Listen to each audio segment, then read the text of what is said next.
With the third Descendants movie now out on Disney Channel, it's time to rank all 3 of the Descendants movies from worst to best. Hey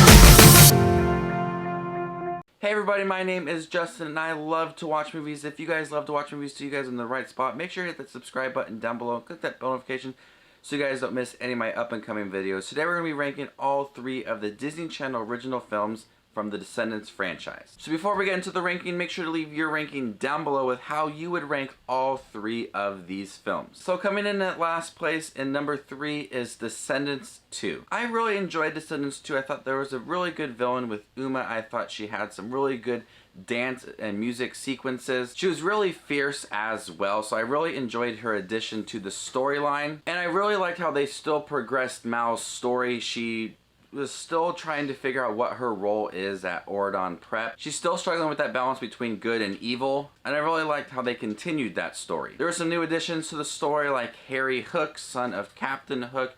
You also had the son of Gaston. But at times this movie does feel a little bit familiar to the first film with certain sequences towards the end regarding Uma and Ben. But also it was really cool to see Ben in the Isle of Lost and Mal trying to save him. She had to play the hero, which was new for her. Coming in at second place is the first Descendants film. Descendants 1 was a really enjoyable film. It took these villains and their children, sent them off to a good school, Oradon Prep, and had them try to wiggle their way into the school to obtain Fairy Godmother's wand. I do think that the villain parents were a little bit cheesy. From Maleficent to Cruella de Vil, they were a little bit cheesy, but their kids were enjoyable to watch.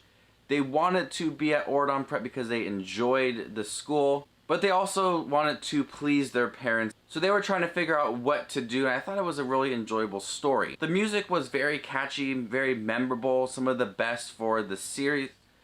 The music was very catchable, some of the best for the series, and I like each character in this movie differently. But coming in at number 1 in first place is Descendants 3. I thought this was a really good film. I still like how they continued Mal's story and her going back to the Isle of Lost to try to find new kids to bring to the school, but she's still struggling with who she is and her role at Oradon Prep, so it's still continuing that story, which I did appreciate. Sofia Carson's story as Evie continues with Doug, which I thought was very cute. I wanted to see a little more of Hades because I really enjoyed Hades in the film and his storyline with Mal, but I didn't get as much as I hoped for. I also like that they brought Uma and Harry Hook and the son of Gaston to Oradon Prep and had them work with Evie and Carlos and Jay, and they eventually became friends, which was a good way to end the series. I thought the music was really great. It incorporated some really good elements into the story. Ben turning into the Beast was so cool to see. Overall, I really enjoyed Descendants 3. So how would you rank all 3 of the Descendants movies from worst to best? Let me know in the comment section down below. Make sure to check out my review for Descendants 3 right over here. Let me know your thoughts about that movie as well. My name is JustinWatchesMovies, and you guys stay classy, YouTube.